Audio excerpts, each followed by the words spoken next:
Good day. Thank you for choosing this program. I am Eliza de Muring. And I am Lander Joshua Bacala. We We are are tasked tasked to to explain explain you you the the chosen chosen program. program. The main objectives of this program is to enter your location without stepping on the mine. Remember, the mines are randomly imputed. The main this game is entitled Minesweeper. So to start your program, First, we use the one include is the day off for searching the directory that contains the search file. If the search fails in the home directory, it searches the implementation defined location. Next, why we use here the void. We use void pointers to pointing some data of no specific type. A void pointer is defined like a pointer of any other type except that void multiply sign is used for the type. For example, void pt. You declare a void randomize inside a 4x4 array chart and void print matrix inside a MSV 4x4 array integer r and a character user chart in a 4x4 array.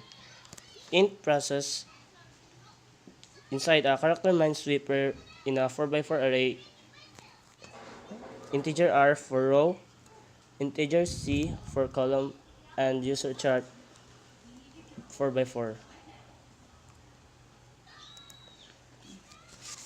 tapos ignadayo na kani mong R ug C mo na imong Row, column. silbi na row or column or X and Y axis.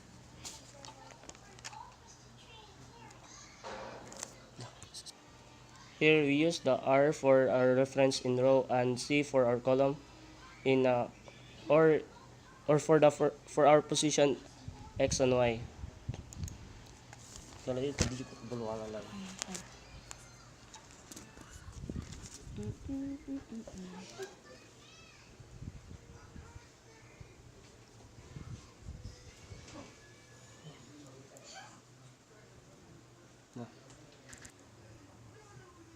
Under the main function int main is the declared character operation. This is for the printing of your I key for instruction and enter the game. So, printf welcome to the Minesweeper in C programming. And to printf the key for instruction and any key to enter the game. Scanf %c is for the scanning of the printing of the character operation. So, under the character operation is next to the printing is the if statement. So, if operation is equal to I, if the viewer or the user is will going to enter the I key, the following are printed. So, uh, if the if statement is true, the program will execute under the if statement. But if the statement is false, it will go directly to the else statement which is return or to the main program or exit program.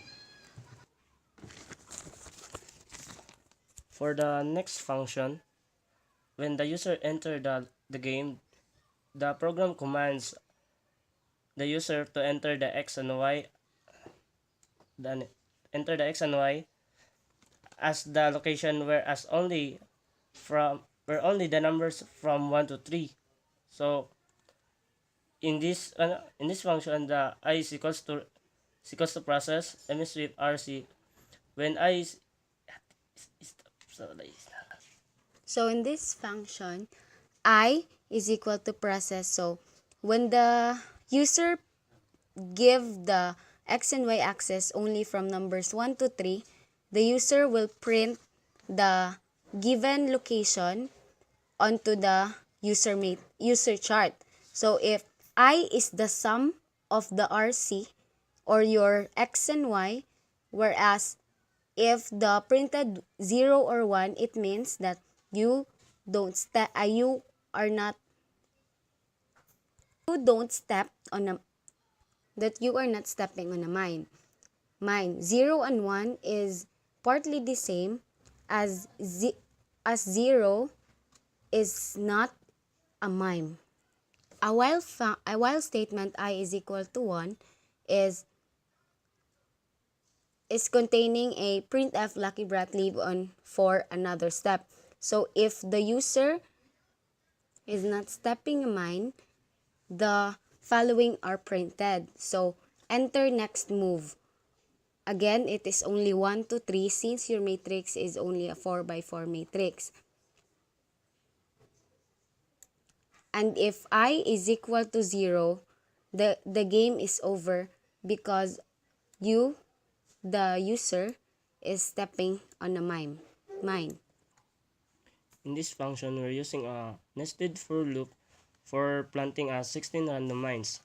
Here, R is equals to rand percent 13. This is a mine planting, so can be at the edges as well. So the mine is also planted in the edges or at the center. C is equals to rand percent 13, so 0 to 13 is appropriate. This void print matrix is assigned for printing the matrix or the user chart. So, declaring an integer I and j, printf is the new line. After, given a looping of I is equal to 1 and I is lesser than R, I++ is for the looping of your asterisk as your user chart, which has the size of 4 by 4 matrix or chart.